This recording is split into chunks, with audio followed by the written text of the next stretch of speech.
Hi friends, recently I bought the Philips Induction HD4928. This is an addition to my IKEA Tillreda induction. I bought one more because I do most of my cooking on induction. I use less of gas, and this is a very popular model, and that's why I bought this. I've already uploaded the video of the Philips Induction explaining the features and functions. You can watch the video here by clicking the link above. The three main controls in any induction are the power, temperature and time. And these controls are different in different models of induction. I have been using this induction for the past 5-6 months and I found the timer control, like what to say, it actually annoys me. To say it subtly, it is not so user friendly. I would like to know viewers out there who have this popular model, because I'm sure many of you must be having this model, whether you too find this not so friendly, or you consider it as an issue like I found it. I would like to know from you all. So in this video I am going to talk about the timer function, which I find is not so user friendly, and how I overcame this issue. So now let me come from this option manual. The default time is 2 hours. I select roti or dosa menu. 1 hour is the default time. For gravy it is 45 minutes. For stir fry it's 1 hour. Slow cook 3 hours and pressure cook is 30 minutes.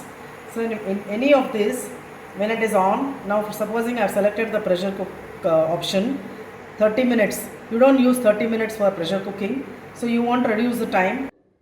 So the main advantage of having a timer function, whether it is an induction or a microwave, is that you can set the desired time for the food you are cooking.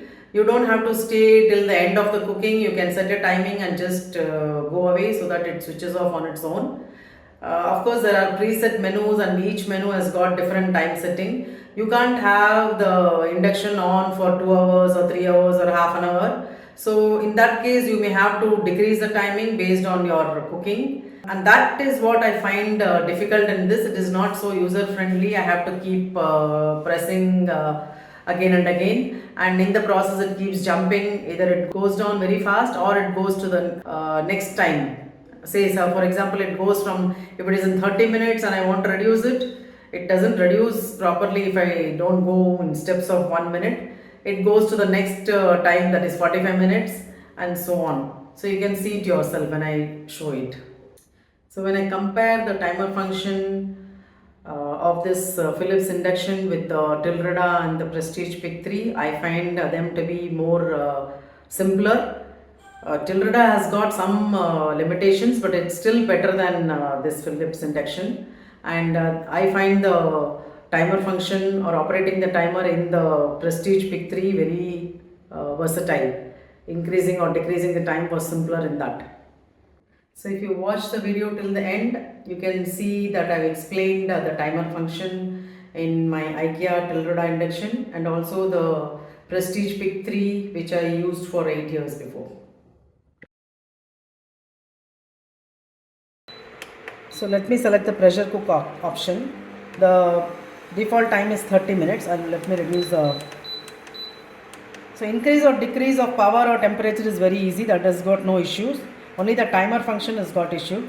So now I don't want this 30 minutes. I want only for now. For example, I don't want to keep this empty. I kept water here. I want to keep only for 5 minutes. So I press this and I have to reduce it. So when you hold it hard, it jumps by 10 minutes. If you don't do carefully, it will go to the next option, that is 45 minutes. So what do you do when you want to keep a fixed timing? You're not going to keep pressure cooker for 30, or you're not going to keep a slow cook for 3 hours. Now the stir fry option is 1 hour. I don't think we'll do stir fry for 1 hour. So again, if I want to change, I use the timer option. It goes to 30 minutes. I have to keep reducing like this. So if I have to avoid that, the only way is by pressing in steps of 1 minute. Slowly I have to do this. Trickiest part is the manual. 2 hours is the default time. The moment I want to reduce, I use the timer, it goes to 30, and then you have to do this. Unless you do this, it will be on for 2 hours. The same is the case for all the menu options. So now I'll tell you how I learned to deal with this by not using the timer at all. What did I do? So this induction, probably it became popular because of one particular feature which I have not seen in the inductions I have used, this pause button. So this pause button is very helpful. Like if you want to use the manual for full 2 hours, you can keep using the pause button. So you can go on cooking multiple items one after another by using this pause button. I will show you by way of examples. Like my today's cooking, I'll be showing how I do it using the pause button. This also helps me in knowing how much time I spend in cooking one meal of mine, like whether it's lunch or dinner, how much time it takes. If I'm going to cook everything on the induction, how much time it takes, because by using the pause button I know exactly how much time I'm cooking. This is a very helpful feature. I've kept rice in the cooker, so I'm going to use the pressure cooker mode. So I'm selecting that.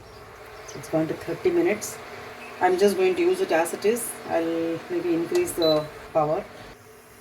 So it's almost 12 minutes now. Rice must have got cooked. So I'm just using this pause button now. And I'll remove this. I'll place the next item to be cooked. So now I'm going to keep sambar. Nowadays I cook only the one pot method. You can see that it is in pause mode. Again, I'm going to release the pause button. Yeah. So I'll also increase the power.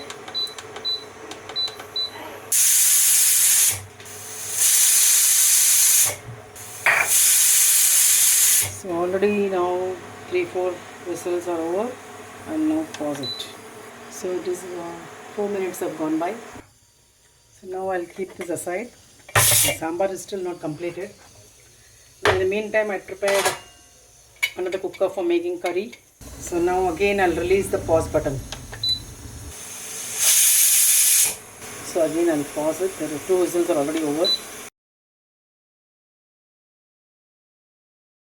I'm releasing the pause button. So by using the pause button, I'm not wasting time. I'm not wasting my time and energy of pressing these buttons to adjust the timing, and also I'm saving energy.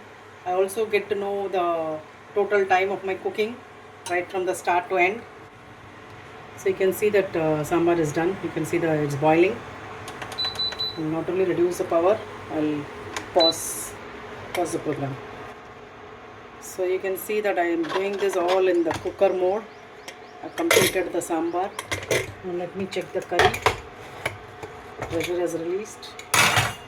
I put everything in this. So it's done. So you can see I finished my cooking in 19 minutes. So I have learned to overcome this frustration by using this pause button. So this is the IKEA Tillreda induction. So I have switched on. So the power option. So for me directly I cannot compare Philips and IKEA because this does not have any auto cook menu, but it has got a power, temperature and timer function. It's a basic model. So now I have set lowest power. So if I have to choose the time, I press this button and I have to just go on increasing. It goes by 1 minute, and wherever I leave it stops, it locks there. And anytime I want to change it, I have to just press this again and I go on. So starting a timer function from 0 is easier than starting from some default value, say 30 or 2 hours or 1 hour. When you need to adjust timer, press the timer button. Timing increases in steps of 5 minutes. Press the cancel button to cancel set timing. I wonder how this model became so popular and most selling model. Probably could be the pause function. This is my opinion. People out there, you can share your opinion in the comment section. You can share your thoughts. Hope you liked watching this video. Thank you for watching. See you soon in my next video with a totally different content. Till then, it's bye bye from Bhuvana.